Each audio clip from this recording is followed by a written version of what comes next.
Olá, eu sou a Teresa Amar Ribeiro e está a ouvir o Economia Dia a Dia, o podcast que lhe dá respostas simples e resumidas para os principais temas da economia nacional e internacional. Todos os sábados lançamos um episódio que explora um tema económico em destaque durante a semana. Já visitou hoje o BPI Expresso Imobiliário?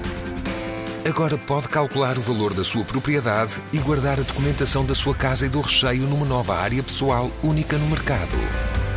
E ainda ficar a saber quanto pode pagar por uma casa, localizá-la com uma pesquisa por polígonos e conhecer as soluções de crédito habitação BPI. bpiexpressoimobiliario.pt. Quem compra e quem vende na mesma página. Hoje vamos falar da divisão da Europa quanto aos cereais. Depois de a Rússia ter comunicado o fim do acordo dos cereais com a Ucrânia em julho deste ano, os países europeus consideraram que a decisão não ia durar muito tempo e que se tratava de uma estratégia de bluff. A verdade é que estamos em setembro. O acordo continua fechado e a Europa está a ficar dividida. Kiev já avançou com uma queixa na Organização Mundial do Comércio contra 3 países vizinhos por desacordos quanto ao transporte dos cereais.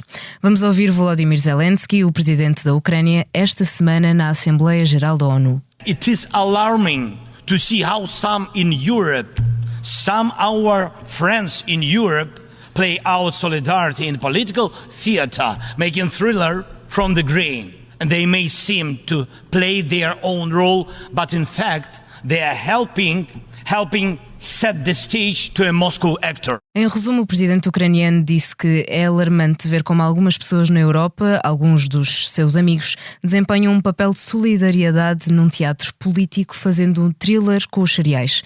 Podem parecer desempenhar o seu próprio papel, mas na verdade estão a ajudar a preparar o palco para um ator de Moscovo. The Ukrainian ports in the Black and Azov Seas have been blocked by Russia. And Russia is launching the food prices as weapons. Acrescentou ainda que os portos ucranianos do Mar Negro e de Azov foram bloqueados pela Rússia e que a Rússia está a usar os preços da comida como armas. O convidado de hoje é o jornalista Vítor Andrade, que acompanha os temas da agricultura. Olá, Vítor, obrigada por teres vindo aqui ao Economia Dia a Dia. Olá, Teresa. Vamos voltar um pouco atrás, Vítor, para localizar também quem nos está a ouvir. A Rússia acabou com o acordo dos cereais e, em resposta, a União Europeia criou vias de solidariedade para o transporte dos cereais. Como é que estas vias funcionavam?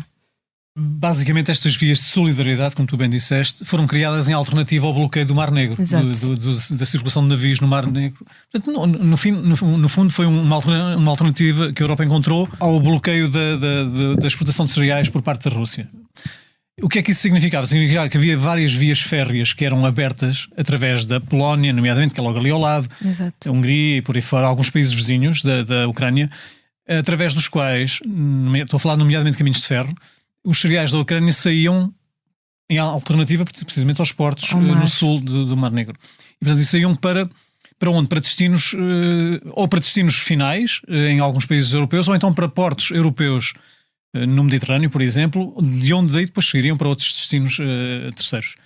Isso foi a maneira encontrada pela Europa para, de facto, colmatar esse bloqueio que já dura há mais de 2 meses, como tu bem disseste. Nós todos acreditávamos que era uma coisa temporária e afinal não está a ser. Exato. O bloqueio continua. E portanto isso foi a alternativa encontrada pela Europa, uma alternativa relativamente pacífica e diplomática, com a qual os países vizinhos concordaram. Pronto. Mas entretanto a Ucrânia fez uma queixa contra a Hungria, Polónia e Eslováquia, exatamente por causa disto. O que é que está a acontecer e porquê é que a Europa está a ficar dividida? O que aconteceu foi o seguinte, era isso que eu ia explicar há pouco a seguir. É que, de facto, o acordo de passagem desses cereais por esses países vizinhos da Ucrânia vigorava nestes termos. Eles passavam por lá, mas não podiam ser descarregados ali nesses países e comercializados nesses países. Porquê? Porque se isso acontecesse, havia uma inundação de oferta, passa a expressão, de cereais nesses países vizinhos, e isso iria fazer baixar os preços nesses países e com isso prejudicar os próprios produtores locais de cereais nesses países que estamos aqui a falar. Bulgária, Polónia, aliás, Hungria, Eslováquia e por aí fora. E então o que estava acordado era até 15 de setembro, que já passou, que foi foi a semana passada, essas vias de solidariedade estavam abertas para passarem os cereais ucranianos, mas que não podiam ser descarregados ali de maneira nenhuma, só nos portos finais. Exatamente.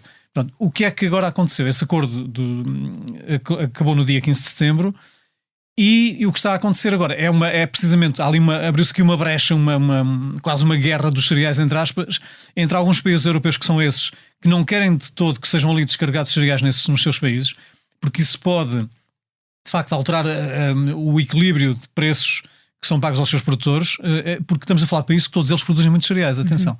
Toda aquela zona ali. Seria alguma concorrência por causa deste mercado livre. Exatamente, e no fundo menos rendimento para quem produz cereais. E portanto, no dia 15 esse acordo acabou, e agora temos aqui há alguns países, nomeadamente a Hungria, a Polónia e depois a Eslováquia também já se juntou a este protesto, a dizer que querem que isto continue e não deixam lá descarregar cereais. E neste momento não deixam, mesmo com o fim do acordo. E Bruxelas diz que tem que ser.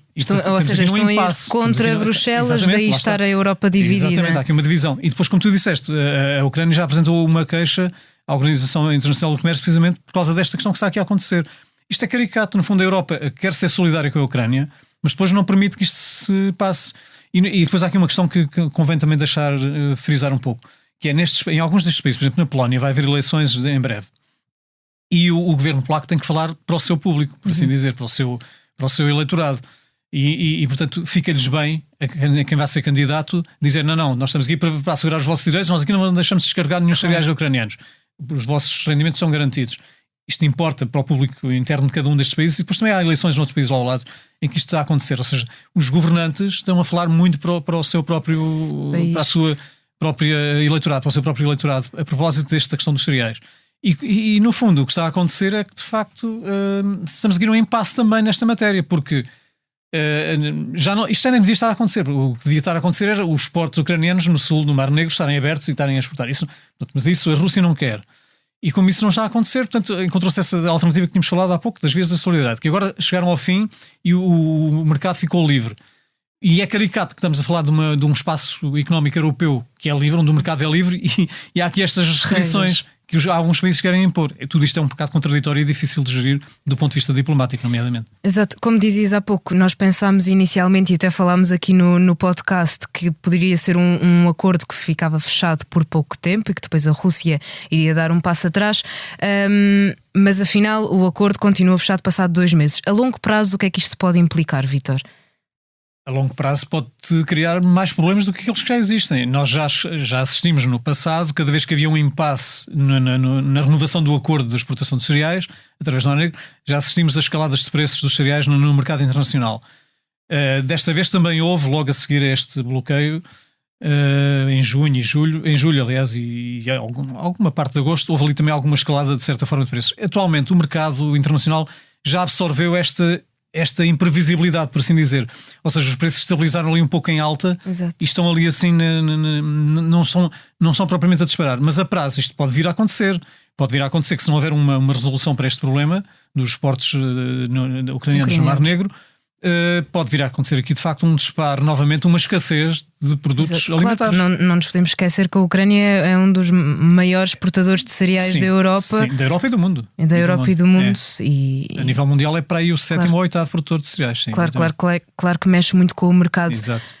Portugal importava exatamente os cereais vindos da Ucrânia e entretanto teve de arranjar alternativas, nomeadamente na América do Sul. Como é que estão a correr estes negócios, Vítor? Pagamos mais, mas está a correr bem? É isso, está a correr bem. Lá está, é assim, para quem pode pagar, os cereais não faltam para termos comida, para termos pão, para termos rações para os animais. Para quem pode pagar os preços do mercado, eles não faltam. Eles estão aí, existem em alguns países da América do Sul, como tu bem disseste, nomeadamente Brasil, Argentina. Portugal também já chegou a ir comprar muito mais longe ainda na África do Sul, por exemplo, no Canadá, que eram origens onde Portugal não ia muito. E agora nós estamos a ir lá colmatar essa falha que está a acontecer de não termos acesso aos cereais que vinham que antes comprávamos à Ucrânia. E portanto é assim que Portugal está a resolver a situação. Mas Portugal está com um outro problema. Portugal particularmente tem outro problema adicional, que é a empresa que por onde passa quase todo, para aí 60% ou mais dos cereais que são importados, que é a Silopor, que é aqui na Trafaria, aqui perto de Lisboa, e que tem silos na Trafaria e no Beato, em Lisboa. É uma empresa tem uma situação absolutamente caricata, que é o que é caricata e é absurda, está em fase de liquidação há 23 anos. E ninguém resolve isto no governo. É uma empresa do universo do Ministério das Finanças, mas ninguém resolve nada sobre esta empresa. O que é que isto significa? Significa que a empresa não pode tomar sequer decisões de gestão estruturais. Por exemplo, neste momento já, segundo me dizem, há asilos a precisar de reparações, há infraestruturas que precisam de obras e não estão a acontecer porque tudo adiado. É tudo adiado porque a empresa, como está em liquidação há não sei quantos anos, não pode tomar decisões estruturais de fundo, não tem sequer margem orçamental para fazer isso. E, no entanto, a empresa está a dar lucro. É uma empresa que dá lucro, vê bem. Isto é de um absurdo tão grande. Mas o pior disto tudo é que, de facto, isto compromete a logística de abastecimento a Portugal. Portanto, se esta empresa começar a falhar, por alguma razão, destas que eu acabei de falar, que tem a ver com as próprias instalações não estarem aptas a receber tanta quantidade de cereais, Portugal pode ter aqui uma ruptura de abastecimento. Por esta via também. Já não basta. Não há nenhum plano B, Vítor. Não há plano B. Esse é que é o problema. Mas, como eu ia dizer, já não basta aquela questão de estarmos perante um bloqueio de cereais no circuito normal dos cereais a nível mundial. Portugal, em concreto, tem este problema, é que temos um problema gravíssimo de logística, de abastecimento e de armazenamento de cereais no nosso próprio país, porque o governo não ata nem desata nesta situação. Exato. É uma coisa estranha. Tu falavas na última vez que estivemos aqui os dois a falar sobre este tema, que Portugal tem sempre navios a entrar e a sair porque não há forma de armazenar aqui os cereais, e se esses navios falham, nota-se muito mais por não termos esse espaço de armazenamento. Os navios entrarem e a sair é assim, o movimento é mesmo assim. O que acontece é que Portugal anda ali no fio da navalha, ou seja, isso.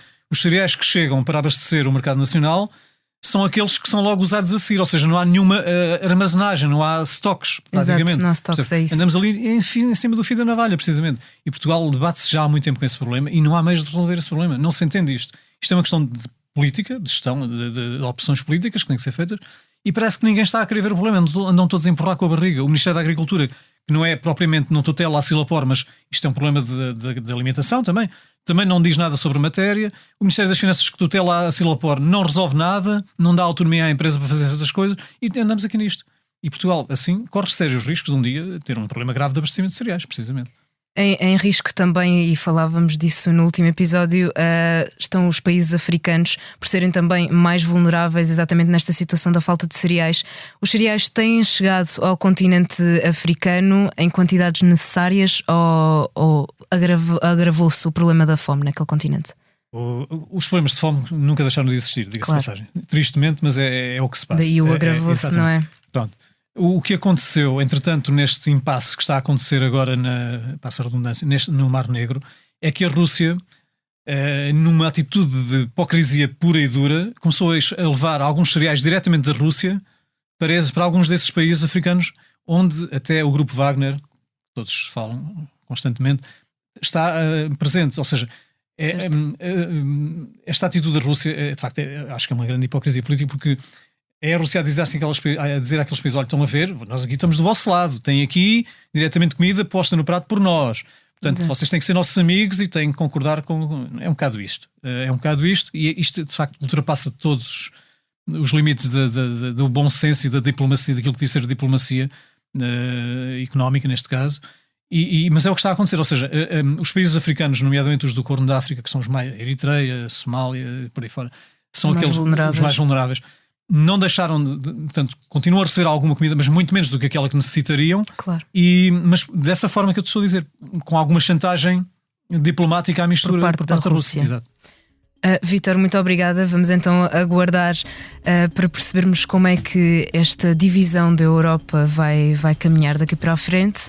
Antes de fechar o Economia Dia a Dia, convido a ouvir o podcast Liberdade para Pensar sobre o ano 1991, onde se fala sobre Cavaco Silva. Não do livro com que o ex-presidente voltou a desaustinar a esquerda, mas da maioria absolutíssima com que em 1991 bisou mais de 50% em eleições legislativas para um partido só. A sonoplastia deste episódio foi de João Luís Amorim. Muito obrigada, João, e assim, obrigada por estar desse lado. Se tem questões ou dúvidas que gostaria de ver explicadas no Economia Dia a Dia, envie um e-mail para tearribeiros@expresso.empresa.pt. Voltamos já na segunda, com mais novidades económicas.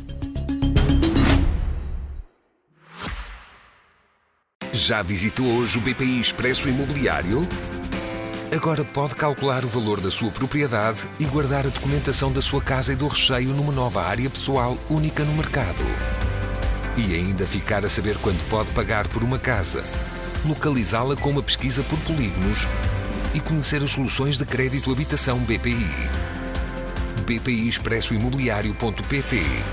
Quem compra e quem vende na mesma página.